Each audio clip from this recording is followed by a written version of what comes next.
Hello YouTube. There is an eerie, macabre painting from the 19th century Russia.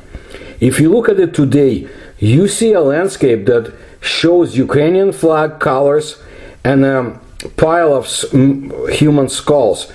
It is like someone predicted the current war. The artist who painted it, he was no ordinary man. He traveled the world and kept detailed diaries that have disappeared, and he also in his life faced the Imperial fury. The outstanding Russian battle artist Vasily Vasilievich Vereshchagin lived between the years 1842 to 1904, and he showed the war not from the front side. That is why his paintings often caused complaints about the lack of patriotism of the painter himself. The complaints came from the authorities and their supporters in the general society. No, of course the Russian Empire, it didn't have criminal punishment for fake information or fakes about the armed forces. No one was put in jail for anti-patriotism. Not like in the 21st century, as you can see in March of 2022. But criticism of this kind was sensitive for a man who was well known in the public. So in the late 1860s, early 1870s of the 19th century, Vereshchagin went to Central Asia, which had just been conquered by Russian troops. Following the results of his trip, the artist painted the so-called Turkestan series of paintings. In 1874, he presented it in St. Petersburg. After visiting the exhibition, the heir to the throne, Prince or Tsarevich Alexander Alexandrovich, the future Emperor Alexander III, left this review. His usual tendentiousness is repugnant to national pride, and one can conclude from them one thing: either Vereshchagin is a beast or a completely insane person. What caused the indignation of this future emperor? First of all, the painting left behind. Although the current, at that time, Emperor Alexander II did not speak so sharply about the artist's work, Governor General of Turkestan Kaufman persuaded Vereshchagin to burn the painting left behind as untrue, like it's a fake, because everyone knows that the Russians don't leave behind their own, meaning the Russians do not leave their soldiers behind. Apparently, the painter observed something else. I'll tell you more about his life, full of adventures and dangers, later. The displeasure of the powerful was caused by such paintings of Vereshchagin. Although the painter focused not so much on the defeat of the Russians from the Bukharans as on the barbarism of the Bukharans themselves. War was cruel, and the Russians did not come as tourists to Central Asia. Neither did the British, by the way, in India and elsewhere. I know very well what they did to Transvaal and the Orange Republic in South Africa, their imperial wars. And I was very proud of the Russian and Ukrainian volunteers who joined the fight against the British invaders to help the Boers.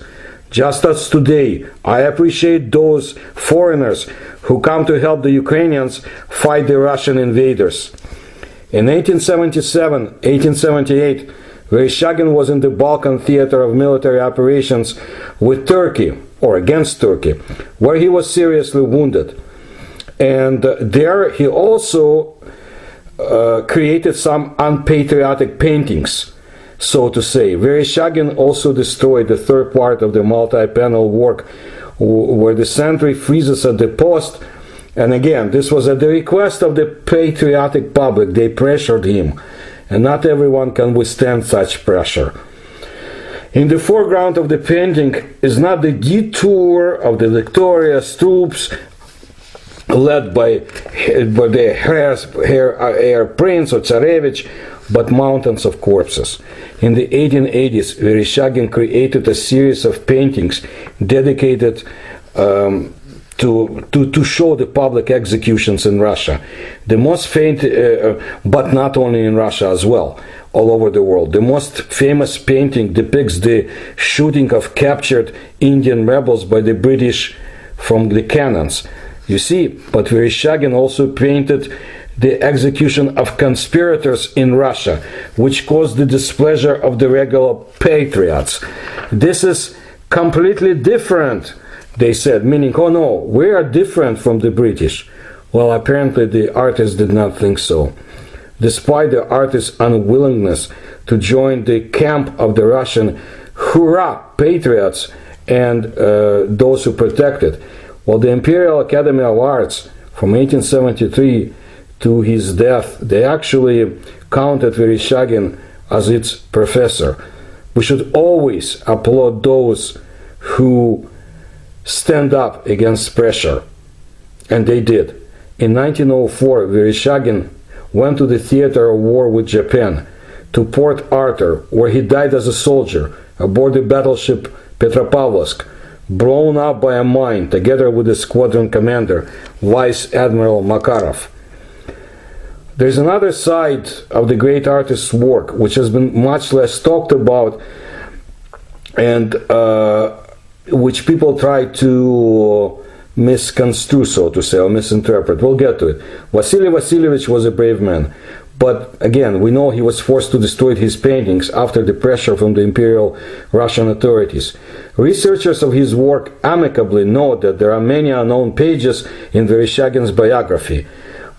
He was a career officer, a graduate of the Naval Cadet Corps. In reality, he was a military man. He had courage and love of danger. War was the element that attracted him until he faced what it does to those involved. In 1865, Vasily Vasilievich left the capital and went to the Caucasus. His journey takes him along the Georgian military road to places where battles have recently taken place. He talks to people, he studies the morals, he draws what he believes is right. The artist has been living in Tiflis or Tbilisi for a long time. He makes interesting acquaintances, distributes gifts to friends, and asks in detail about life, about problems, about the attitude to the power that be, to the authorities. Everything is embodied in his sketches, recorded in the travel diary. Vasily Vasilievich Vereshchagin likes this kind of life very much because of the creative choices it gives him. In 1867, in the myth of operations to annex Turkestan to the Russian Empire, Vereshchagin came to Central Asia. A little later, Vasily Vasilievich moved to Tashkent, where he not only walked the city and visited tea houses, but he also observed the Russian army raids. And everywhere he was accompanied by the travel diary. In 1874, the freelance artist Vereshchagin traveled to India for the first time. And at that time it was considered to be the pearl of the British crown. The story continues. He hires guides, climbs the furthest corners of the country, so to say, and talks everywhere, asks questions, draws and writes down everything. Apparently his activity aroused suspicion among the British. He was followed and they even tried to kill him, according to some sources in the Russian media. But everything worked out. In the early 1880s, he again travels on Indian soil. In the Russian-Turkish War, 1877-1878, it was simply impossible to do without him, so to say. In this war, he has a high position, his rank among the adjutants of the commander-in-chief, and can move freely with the troops. He actively takes part in the fighting and even participates in the attack on the Turkish transport, on the mine boat, being a part of the mine boats of Fleet Lieutenant Stepan Makarov. In 1883, with the assistance of the military department, exhibitions of the artists dedicated to the Russian-Turkish confrontation were organized. Apparently, Vereshchagin was awarded a golden weapon for bravery in the defense of Shipka and for storming Plevna. Well, new impressions were brought to the artist by his journeys to the land of the Bible and in Syria in 1884. Here, Vereshchagin accumulates materials for biblical topics. Upon his return, solo exhibitions were held in St. Petersburg, Moscow, London, Paris, Vienna, Berlin, and New York. The organization of exhibitions was helped apparently by the Ministry of War. That's what the current sources say in Russia. In the future, the love of travel leads the painter to such remote corners of the world at that time as Cuba and the Philippines. In 1903, he was 60 years old and he was already in Japan. So he wrote home that it would be impossible to avoid war. The Japanese were suspicious of foreigners. He could have been arrested. Vereshchagin was saved only by the fact that he introduced himself as a freelance artist from France. He spoke French fluently. Many Russian aristocrats did, and educated people. The painter managed to return to his homeland before the outbreak of the hostilities. But his diaries, apparently they disappeared somewhere at that time. We're not sure. In the outbreak of the Russian-Japanese War, he traveled to the Far East on his own and immediately went to Vice Admiral Stepan Makarov, whom he knew from the Turkish War. In March of 1904, Japanese military blew up the flagship battleship Petropavlovsk. Among the first dead were Vereshchagin and Makarov. They were standing on the bridge. I understand in modern Russia there are those who would want to claim that Vereshchagin was a military spy. From all I know about him, this is not so.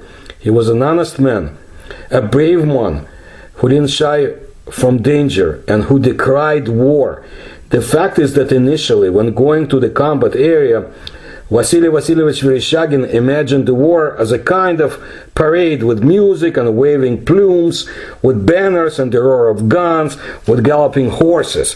However, when faced with reality, he clearly realized that war is actually suffering, death, physical and mental pain, fear, cruelty and barbarism.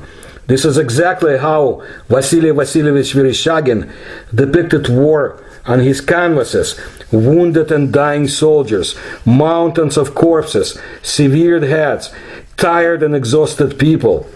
But I also suspect that he observed something unusual in his travels, something more than has been revealed, and the diaries were stolen or removed. But as for that macabre painting, apotheosis means quintessence. The apotheosis of war is what Vereshchagin called it. Following his completion of the painting, Vereshchagin dedicated his work to all great conquerors, past, present, and to come. Done in oil and canvas, the painting depicts a pile of skulls outside the walls of a city in Central Asia. It is considered part of Vereshchagin's Turkestan series. Apotheosis depicts a pile of human skulls set on the barren earth, the aftermath of a battle or siege. A flock of carrion birds are seen to be occupied with picking over the pile. Some birds have already landed, while others are flying in or roosting in nearby trees. The ground below them is sallow, earthly yellow, covered with grass, complementing the dirty ivory color of the partially bleached skulls. The shadow cast by the mound, coupled with the many black orifices created by empty jaws and eye sockets, adds a sense of depth to the painting, further exacerbating the scale of the deathly pile. A range of mountains serves as a dividing line for the painting, separating the vastness of the steppes from the emptiness of the sky, while the city of Samarkand can be seen in the far right of the painting. The city's walls have visibly been breached, a reference to the siege of Samarkand in the summer of 1868, in which the Russian garrison repulsed a Bakharid attack. The pyramid-like pile of skulls is also in reference to the Mongol conquests, as the Mongols were recorded to have built pyramids out of the skulls of their enemies. This was documented as having happened in Urgench, Kiev, Baghdad, and Samarkand itself in 2020.